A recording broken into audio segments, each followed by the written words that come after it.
শুভেচ্ছা আমন্ত্রণ। খেলাধুলা নিয়ে ইন্ডিপেন্ডেন্ট টেলিভিশনের নিয়মিত আয়োজন যত খেলায়, সাথে আছে সাইদ সাদিয়ার। শুরুতেই জানাবো শিরোনাম। ঢাকা লিগের দৈনিক ম্যাচ সংখ্যা আর রেলিগেশন নিয়ে চূড়ান্ত সিদ্ধান্ত সোমবার। নিউজিল্যান্ড সিরিজকে চ্যালেঞ্জিং বলছেন নান্নু।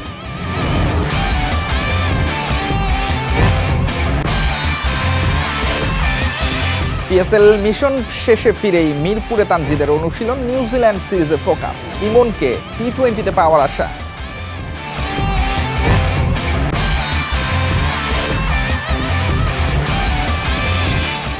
ডোপ টেস্টে পজিটিভ হওয়ায় 2 বছর নিষিদ্ধ ভারোত্তোলক মাবিয়া। নিয়ম অনুযায়ী 14 দিনের মধ্যে আপিল করতে চান।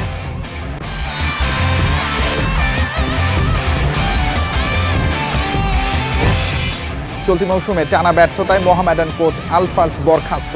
অন্তর্বর্তী দায়িত্বে সেন্টু, টিম লিডার আমিরুল বাবু।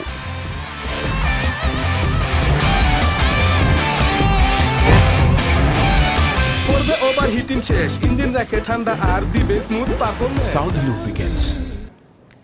ক্লাবগুলোর সঙ্গে আলোচনা করে ঢাকা প্রিমিয়ার লিগ শুরুর বিষয়ে কাল সিদ্ধান্ত নেবে বিসিবি। দৈনিক ম্যাচের সংখ্যা, রেলিগেশন নিয়েও আসবে চূড়ান্ত সিদ্ধান্ত। টুর্নামেন্ট কমিটির চেয়ারম্যান মিনহাজুল আবেদিন নান্নু জানিয়েছেন, ক্লাবগুলোর স্বার্থ মাথায় রাখা হবে। আসন্ন নিউজিল্যান্ড সিরিজ মিরাজদের চ্যালেঞ্জে ফেলবে মনে করেন নান্নু। সভাপতি চেয়ারে বসেই ক্লাব কর্তাদের সাথে আলোচনা সেরেছেন তামিম ইকবাল। দ্রুতই প্রিমিয়ার লিগ মাঠে ফেরানোর আশ্বাসও পাওয়া গেছে। ক্লাবগুলোর সাথে বসে চূড়ান্ত সিদ্ধান্তের অপেক্ষায় বোর্ড। এ মাসের শেষে অথবা মের শুরুতে প্রিমিয়ার লিগ শুরু করতে আশাবাদী টুর্নামেন্ট কমিটি। আগামীকালকে আমরা সব কিছুর আপডেট দিতে পারবো। ক্লাবদের সাথে কী হয়েছে, কী কথাবার্তা হয়েছে, সব আপডেট দেবো। আর একটা 15 তারিখ থেকে আমরা ন্যাশনাল চ্যাম্পিয়নশিপ, যেটা সেকেন্ড রাউন্ড, যেটা বাকি ছিল ফাইনাল রাউন্ড, ওটা আমরা শুরু করছি 15 তারিখ থেকে। এটা বিকেএসপি 2 মাঠে শুরু হবে। তো এটা আমরা মোটামুটি চূড়ান্ত করে ফেলেছি এবং টিমগুলি 14 তারিখে রিপোর্ট করবো। বৃষ্টির মৌসুম চলে আসায় সুপার লিগ হবে না এবার, থাকবে না রেলিগেশনও। দিনে 6 ম্যাচ চালানোর ভাবনাও আছে। তো আমার মনে হয় যে এটা আমাদের জন্য একটা চ্যালেঞ্জিং প্লাস একটা বড় প্লাস পয়েন্ট হবে যদি 6টা ম্যাচে খেলা করা যায়। যেটা মাঠের আমাদের যে অভাব হচ্ছে, যে মাঠের জন্য চিন্তা করে অনেক খেলা কিন্তু করা যায় না, ক্ল্যাশ হয়ে যায়। তো সেইভাবে চিন্তা ভাবনা করে কিন্তু ওইভাবে পদক্ষেপগুলি নেওয়া হচ্ছে। জাতীয় দলের অনুশীলন চলছে জোরে সোরে। প্রিমিয়ার লিগ মাঠে না থাকায় ম্যাচ প্রস্তুতির অভাব আছে। অনভিজ্ঞ দল নিয়ে বাংলাদেশ চ্যালেঞ্জ নেবে নিউজিল্যান্ড। তারপরেও নান্নু সতর্ক থাকতে বলছেন। নিউজিল্যান্ড সিরিজটা ওটা হালকাভাবে নেওয়াটা যাবে না, কারণ যেহেতু আমাদের হোম সোইলে খেলা, আমাদের পয়েন্টগুলি খুব দরকার আছে।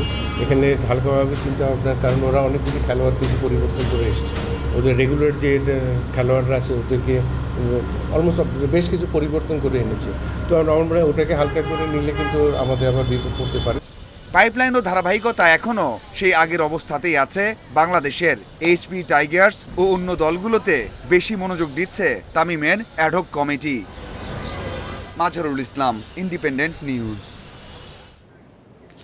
পিএসএলে কোনো ম্যাচ না খেলেই ফিরেছেন তানজিদ তামিম। নিউজিল্যান্ড সিরিজের জন্য তার সঙ্গে ফিরেছেন রিশাদ মুস্তাফিজ, পারভেজ ইমন। তবে পেশোয়ার জালমির অনুরোধে শরীফুল নাহিদকে একদিন বেশি এনওসি দিয়েছে বিসিবি। শরীফুল নাহিদ পেশোয়ারে নিয়মিত খেলছেন, তবে তানজিদকে থাকতে হয়েছে সাইড বেঞ্চে। দেশে ফিরে মিরপুরে অনুশীলন করেছেন এই ওপেনার। কিউইদের বিপক্ষে ওডিআই সিরিজে তাকে নিয়ে বাড়তি প্রত্যাশা। অন্যদিকে ইনজুরি নিয়ে ফিরেছেন পারভেজ ইমন। ওডিআই দলে না থাকায় পুনর্বাসনের সময় দিতে হবে। ইমনের স্ক্যান করানোর পর জানা গেছে সেরে উঠতে 3 সপ্তাহ সময় লাগতে পারে। তাই টি-20তে তাকে পাওয়া নিয়ে কিছুটা অনিশ্চয়তা রয়েছে। নিউজিল্যান্ডের বিপক্ষে ওডিআই সিরিজ শুরু 17 এপ্রিল আর টি-20 সিরিজ শুরু 27 তারিখ।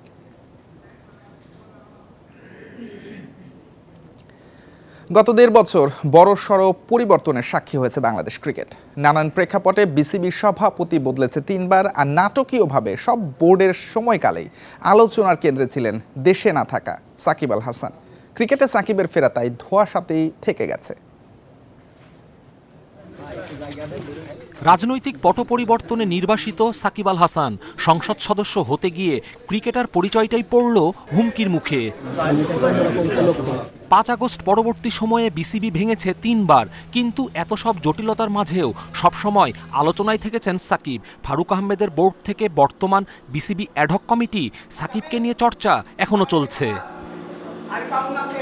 তবে সাকিবের দেশে ফেরা, জাতীয় দলের প্রত্যাবর্তন শুধু কথার মাঝেই সীমাবদ্ধ থেকেছে। এর মধ্যে সবশেষ বোর্ডের সহসভাপতি ফারুক আহমেদ, ক্রিক অপারেশনস নাজমুল আবেদিন, পরিচালক আসিফ আকবররা সবচেয়ে বেশি আশার বাণী শুনিয়েছেন গেল কয়েক মাসে। আমরা আমাদের ক্রিকেট বোর্ড থেকে যে কাজটা করা দরকার ওটা করে ফেলেছি আর কি। আমি আশাবাদী যে বাই দ্যাট টাইম সে চলে আসবে, কিন্তু দলে কখন আসবে, কিভাবে আসবে, এটা তখন নিশ্চিত নেই। আমরা বোর্ডের পক্ষ থেকে সাকিবকে চেয়েছি। সাকিব আল হাসান এখন তার যেই আইনগত দিকগুলো আছে এটা গভর্নমেন্টের সাথে বসতে হবে, আইনিভাবে লড়াই করি তার আসতে হবে। আইনি জটিলতার সমাধান সরকারের সহযোগিতা ছাড়া সম্ভব নয়। পাকিস্তান সিরিজ পেরিয়ে নিউজিল্যান্ড সিরিজও এসে গেল। প্রতিবারই শোনা যায় পরের সিরিজেই খেলবেন বিশ্বসেরা অলরাউন্ডার। নতুন প্রধান নির্বাচক হাবিবুল বাশারও সাকিবকে নিয়ে পুরনো কথাই বলেছেন। অবসর নেওয়ার জন্য খেলুক, আমি এটা আসলে চাই না। আমি চাই সাকিব আল হাসান আসুক, ওজন লম্বা সময় জুড়ে থাকে। নানান প্রেক্ষাপটে বিসিবির তরফ থেকে মিলেছে মিশ্র প্রতিক্রিয়া। তবে সাকিবের ফেরা নিয়ে অবস্থান কখনো সুস্পষ্ট হয়নি। এর মাঝে বিভিন্ন গণমাধ্যমে শিগগিরই দেশে ফেরার পাশাপাশি ক্রিকেটে পূর্ণ মনোযোগ দেওয়ার কথা বলে সবসময় শিরোনামে ছিলেন সাকিব। রাজনীতির কারণে কোনো মেধাবী ক্রীড়াবিদ বাদ পড়বে দল থেকে বা জাতীয় দল থেকে, এটা সবচেয়ে কষ্টের কারণ হয়ে দাঁড়ায়। খেলোয়াড় সাকিব যেমন রহস্যময়, তেমনি তার দলে ফেরা নিয়েও রহস্যের শেষ নেই। আপাতত টাইগার ক্রিকেটের আশেপাশে নেই সাকিব, এটাই বাস্তবতা। কপিল পাল, ইন্ডিপেন্ডেন্ট নিউজ। ডোপ টেস্টে পজিটিভ হয়ে 2 বছরের জন্য নিষিদ্ধ দেশসেরা ভারোত্তোলক মাবিয়া আক্তার সীমান্ত। বিশ্ব ডোপিং বিরোধী সংস্থা ওয়াডা এই নিষেধাজ্ঞা দিয়েছে। অসুস্থতার কারণে ওষুধ সেবন করলেও নিয়ম না মানায় ক্যারিয়ারে মহা সংকটে মাবিয়া। এসএ গেমসে 2বার স্বর্ণজয়ী এই ভারোত্তোলক নিষেধাজ্ঞার বিরুদ্ধে আপিল করতে চান।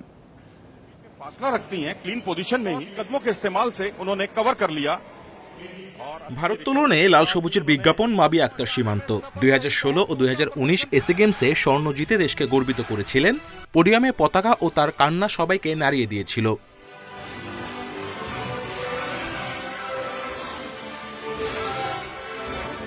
সেই মাবিয়ার ক্যারিয়ার হুমকির মুখে। ডোপ টেস্টে পজিটিভ হওয়ায় আন্তর্জাতিক ও ঘরোয়া সবখানেই 2 বছরের জন্য নিষিদ্ধ তিনি। গত 29 অক্টোবর ঢাকায় নেওয়া মাবিয়ার নমুনায় নিষিদ্ধ দ্রব্যের উপস্থিতি পাওয়ায় এই সিদ্ধান্ত নিয়েছে ওয়াডা। বাংলাদেশ অলিম্পিক অ্যাসোসিয়েশন এরই মধ্যে তাকে চিঠির মাধ্যমে বিষয়টি জানিয়ে দিয়েছে। কখনো কোনো জিনিস মেডিসিন নিতে গেলে একটা ডক্টরের প্রেসক্রিপশন লাগবে এবং সেই প্রেসক্রিপশনটা বাংলাদেশে যে আমাদের মেডিকেল টিম আছে তাদের মাধ্যমে ওয়ার্ডায় পাঠাতে হয়। পাঠালে পরে ওরা সেটা দেখে ওরা কমেন্টস করে যে এটা নিতে পারবে কি পারবে না। মাবিয়ার দাবি অসুস্থতার কারণে চিকিৎসকের পরামর্শে ঔষধ সেবন করেছিলেন তিনি, কিন্তু নিয়ম অনুযায়ী ফেডারেশন বা অলিম্পিক কমিটিকে আগে থেকে সেই তথ্য না জানানোয় তাকে শাস্তির মুখে পড়তে হয়েছে। 27 অক্টোবরের একটা যে ডক্টর আমাকে ওষুধ দিয়েছে সেই ওষুধগুলি লেখা আছে। ওনার ক্লেম অনুযায়ী ওনাকে আমি দেখাই নাই, অথচ আমার সেই ওষুধগুলি লেখা আছে এবং আমি তাকে বলেছি আমার পায়ের এই অবস্থা। তখন কিন্তু উনি হচ্ছে আমার প্রেসক্রিপশনগুলি রিফাইল করে দেখে নাই। এই নিষেধাজ্ঞার বিরুদ্ধে 14 দিনের মধ্যে আপিল করার সুযোগ পাচ্ছেন মাবিয়া।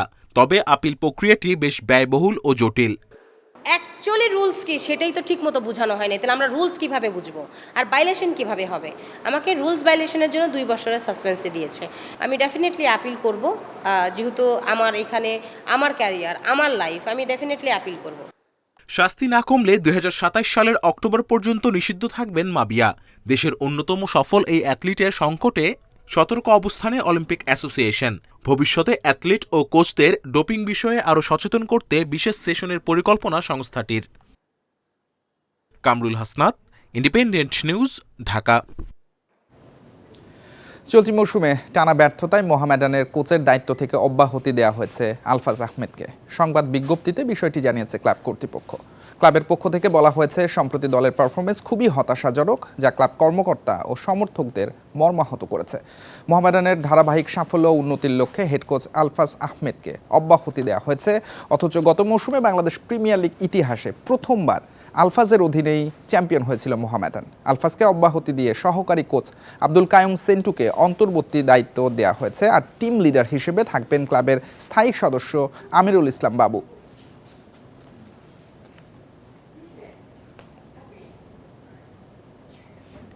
এফসি অনূর্ধ্ব 20 এশিয়ান কাপ বাছাই আয়োজন করার চেষ্টা করছে বাফুফে। সব ঠিক থাকলে ঢাকায় হবে এএফসির এই টুর্নামেন্ট।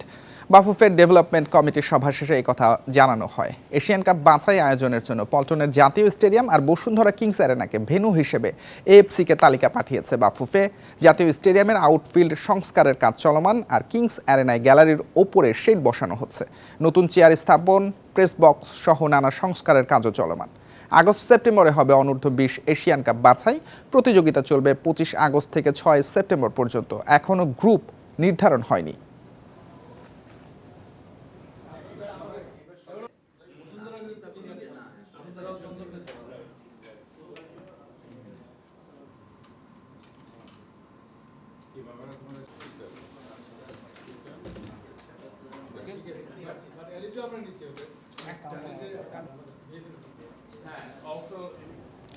এই ছিল যত খেলায় আমন্ত্রণ পরের আয়োজনে।